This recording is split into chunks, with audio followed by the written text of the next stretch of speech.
everyone, I am Geeta Sharma, your teacher, and you are watching my channel Z Online CBSE English classes. In this video, I am going to take the poem of Flamingo for class 12, and the name of the poem is An Elementary School Classroom in a Slum.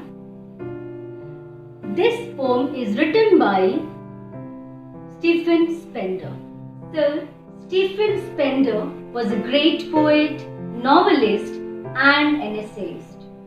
His theme was mostly based on social injustice and class inequalities. So, in this poem also, the poet is talking about two worlds. One world that belongs to the rich and civilized society, and the other world that live in cramped homes. The gaps between these two worlds can never be abridged. So I am going to narrate you the first part, that is, I am going to explain only two stanzas of the poem, An Elementary School Classroom in the Slum. Keep waiting for the second part also. Now I am going to give you the line by line explanation of the poem, An Elementary School Classroom in a Slum. In this stanza, the poet describes the miserable condition of the children in a slum school. The line begins, "Far, far from gusty waves, these children's faces, like rootless weeds, the hair torn round their pallor. Far, far from gusty waves." Here, the poet says that these children who are sitting in the classroom of a slum are far away from the city. Gusty waves? Gusty waves here refer to the strong winds. That means children in this school are not exuberant and energetic, just like strong winds. So they have been compared to the rootless weeds. These children's faces like rootless weeds. That means just like weeds are not wanted in the garden or in the main crop, similarly these children of the slum are unwanted in the society. They are those unwanted plants which grow on their own and are left uncared and neglected. The next line is, "The hair torn round their pallor, the tall girl with her weighed down head." The hair torn round their pallor means the children look very pale, withered and worn out. Their hair is uncombed, unkempt. Then there is another girl who is tall, has bowed down her head. The tall girl with her weighed down head means the girl who is tall and slim has her head bowed down because she is exhausted, depressed and ill due to malnutrition and poverty. Then there is another boy, the paper-seeming boy with rat's eyes. That means the poet here talks about a boy who is very lean and thin. And this boy lacks many basic amenities of life. And therefore, he is in search of food every time. With rat's eyes, what does the rat do? The rat keep on looking for the food. Similarly, this slim, very thin boy is looking for the food or searching for the food.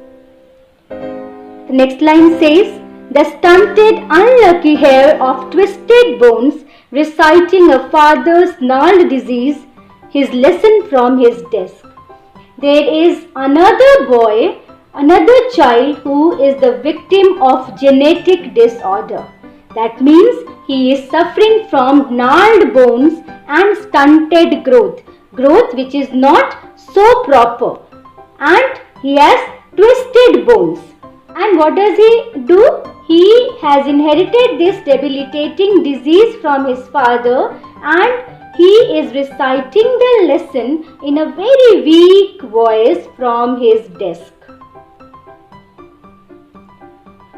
At back of the dim class, one unnoted, sweet and young, his eyes live in a dream of squirrel's game in tree room other than this. What does the poet tell here?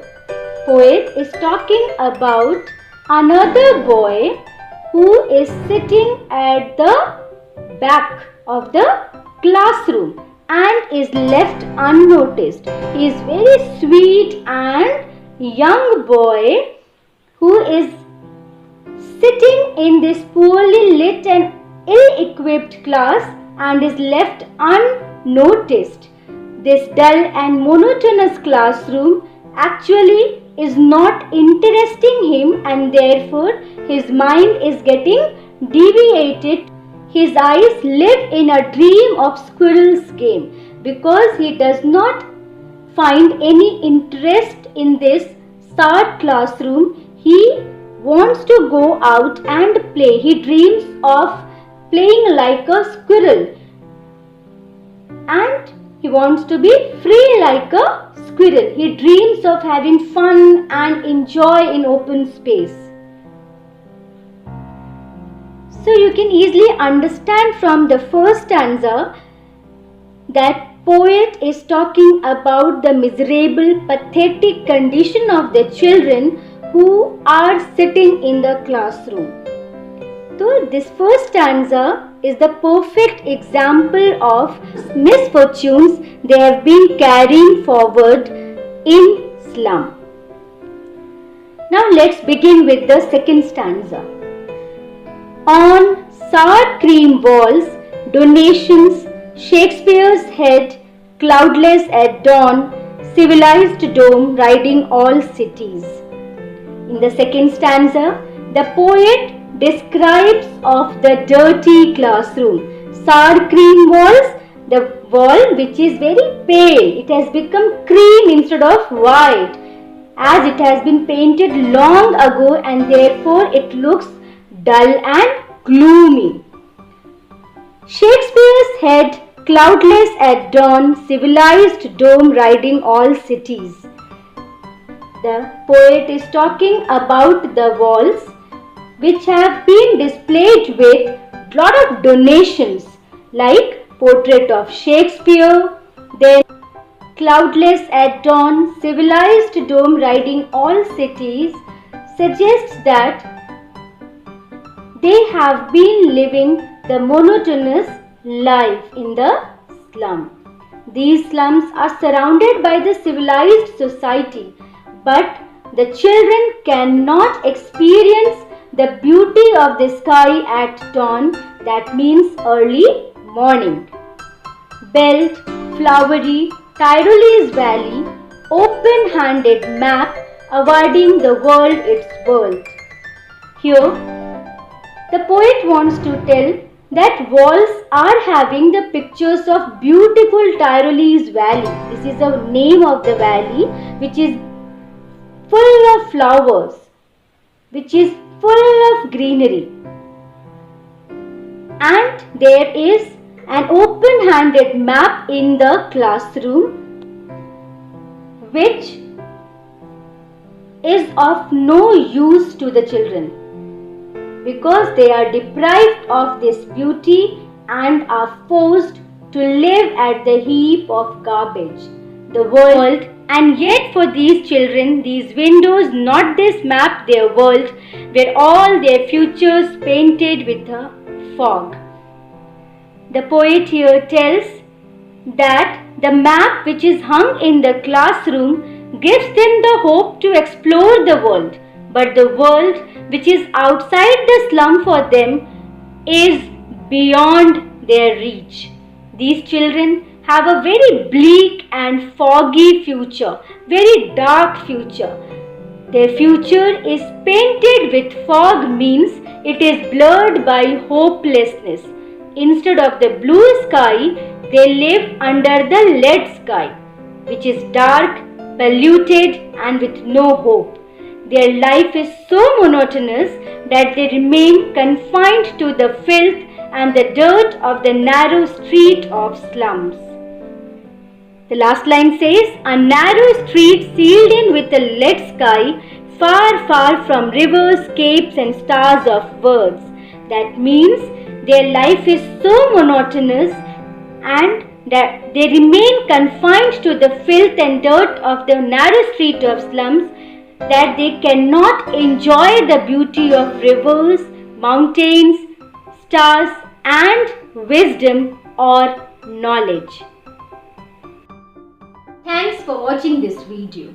If you liked it, give a thumbs up, like, comment, and subscribe to my channel.